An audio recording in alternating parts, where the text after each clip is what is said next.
Welcome back, guys and gals, for the final edition of the best NRL players of all time. Who's the best squad? Melbourne Storm just knocked out the Dragons. You can debate the Canberra Raiders, as well as the Brisbane Broncos, and maybe another team could have made this lot. But we're getting to who are the best 17 players ever to play this great game of rugby league. And there was so much unlucky players. I had to do a 17 that missed out. And we will start off with that team. So this is where all the debate's going to be of players that could have made this top team, which I will debate as well. And obviously a couple of my favourite players got in the side that maybe don't deserve to be in there. But that's rhyme or reason. So fullback in the reserve team for the best team of all time. Either Graham Langlands or Clive Churchill. It was hard to not pick out of those two. Some people could say you could add James Tedesco to their list or some other players, but to me, they're the next in line.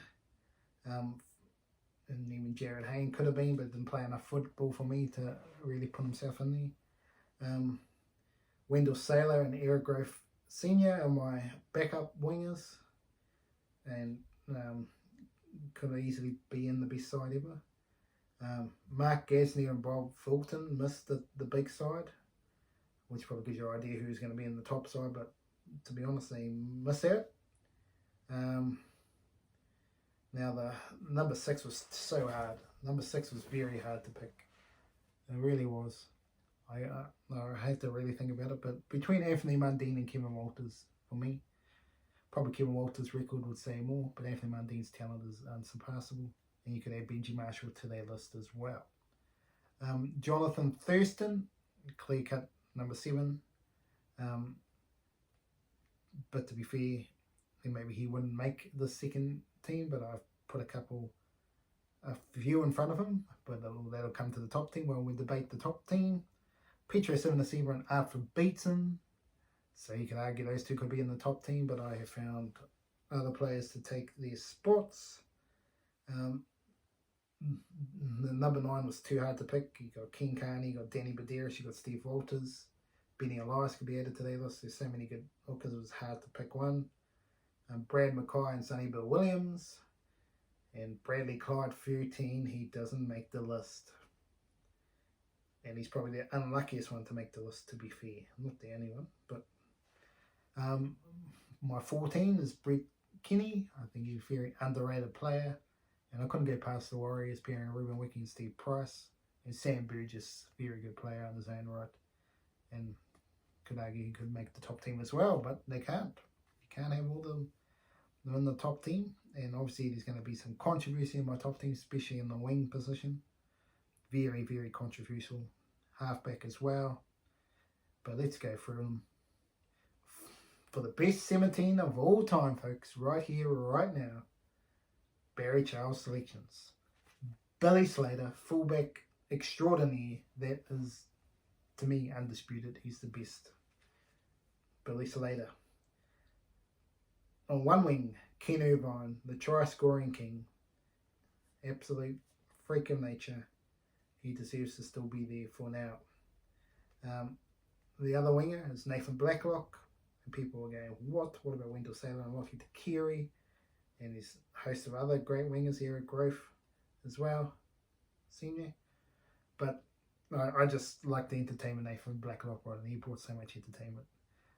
Reg Gasnier and Greg Inglis are the centre pairing. So obviously Bob Fulton is the one who misses out here, and he could have been in there, but I just had to go for Reg Gasnier and Greg Inglis.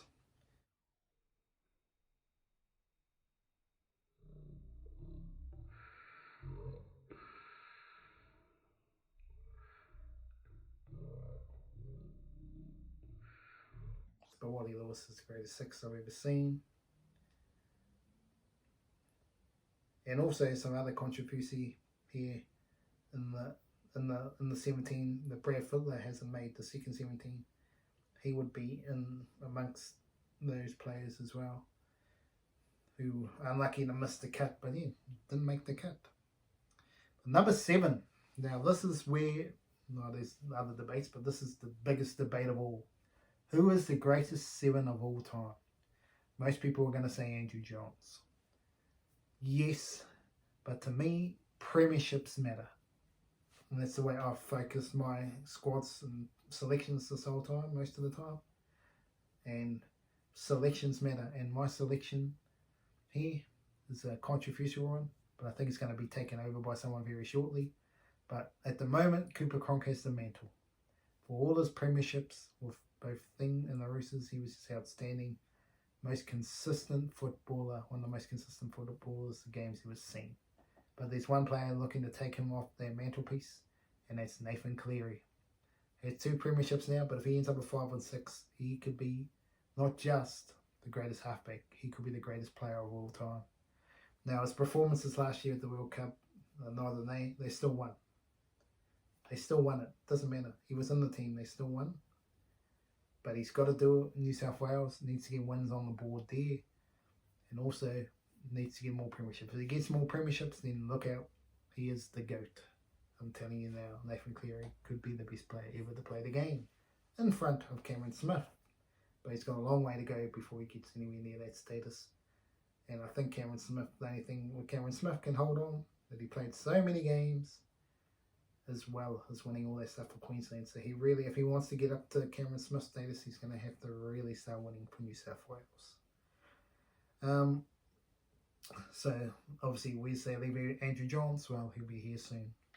But on pure talent, Andrew Johns has been in these 2, no doubt about it. But premiership wise, that's why I've gone someone else. The forward pack, well, this was very hard, very, very hard. You could pick about 10 players to make this props, but Norm Proven and Glenn Lazarus have got my vote. They've got my vote here. And also controversy, well, is also in the centres is Mal Meninga. Where is he? Well, you'll find out soon. And obviously, probably the biggest one, well, not the biggest one, but I'll put him in because he was just a try-scoring machine. My favourite player, Stephen Menzies. He gets the second row spot for me. He was outstanding, and I just had to put him in. With Gordon Tallis had to be in the squad, and Johnny Raper, 13. Very good team. So that's 13. And my bench, well, obviously Andrew Johns.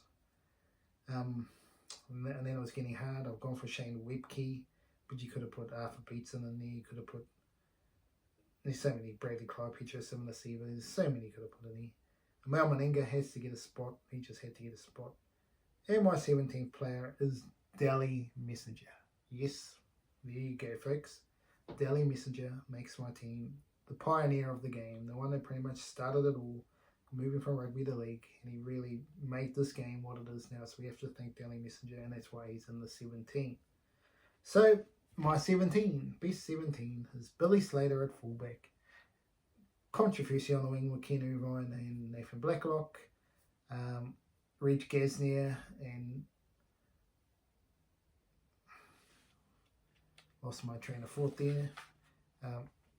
With Greg Inglis, I think that's pretty obvious, even though there is the greats with Fittler, Mal Meninga, Bob Fulton missing the cut. Wally Lewis, controversial as well. You could put Kevin Walters in there, you could put quite a few players in there, you could put Thurston in there. But Wally Lewis, Cooper Cronk at the moment, with Nathan Cleary, Norm Proven, Cameron Smith, Glenn Lazarus, Stephen Menzies, Gordon Tallis, John Raper, Andrew Johns, Shane Webke, Mal Meninga, and Dally Messenger.